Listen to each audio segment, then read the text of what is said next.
Yeah, I've definitely learned a lot of tricks over the years, and working with other people has really helped me kind of find my own path and my own way as far as being a producer and a writer and whatnot. And it's really taught me to go with the flow and kind of be open-minded and whatnot. And yeah, it's fun looking back at where I was when I started and where I am now. And I do feel a little bit of kind of a healthy pride when I look back, and especially when I listen back to some of the early music, and I think, oh man, I wish I could change a lot of things. And but again, that just shows growth. It's kind of a curse, yeah. Nothing's ever perfect, and like if I work on a song or a record, it's never really finished. There's a point where I have to just let it go, you know, and kind of resist, you know, nitpicking it and always kind of finding the flaws in it. And so yeah, that's never changed. And it's kind of a curse, but it's almost kind of a blessing too, because it keeps you wanting to learn and become better at your craft. And that's an important thing. I think if you get too comfortable where you're at, you kind of get stuck in a rut a little bit. The song "Beautiful Times" is sort of a light at the end of the tunnel kind of a song. It's just like kind of a good reminder about how when you think you're in the middle of some of your darkest days, there's always that light and there's that hope at the end. And it's definitely a sad song, but there is that ray of hope at the end, and I think that's what lifts it up at the end, and it makes it a...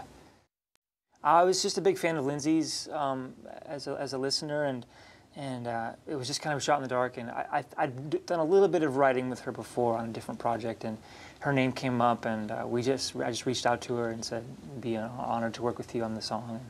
And she was very gracious and lent her talents to it, and it turned out great because of her involvement. Not in the same room. Yeah, it was exchanging files. Yeah, yeah. It's funny how that's kind of more normal these days, but it worked out really well. Okay, here's a quiz to check your musical background. Quiz number 1.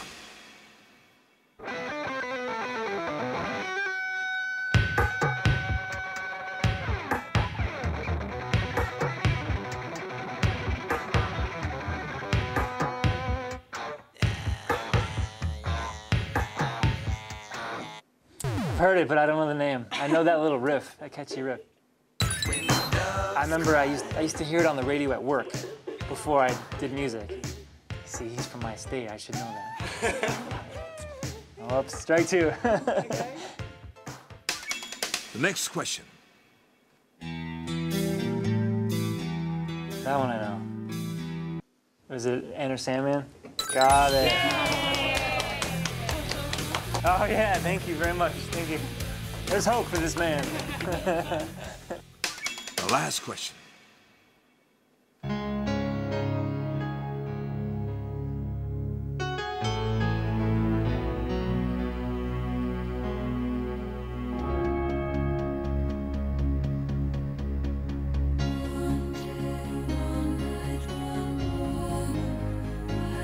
Xenia, right? But I don't know the song name. I know her voice.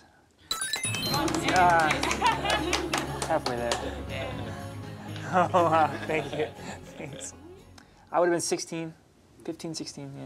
I think there was a band that I really liked at the time. They're still around, actually. They're called Reliant K.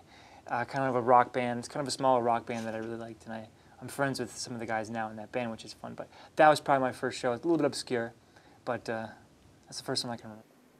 They played guitar, all these like loud, you know, guitar music, rock music, and I was like, wow, I need to go buy a guitar and, you know, learn how to play some songs. And yeah, it was really inspiring, and it still is, but yeah.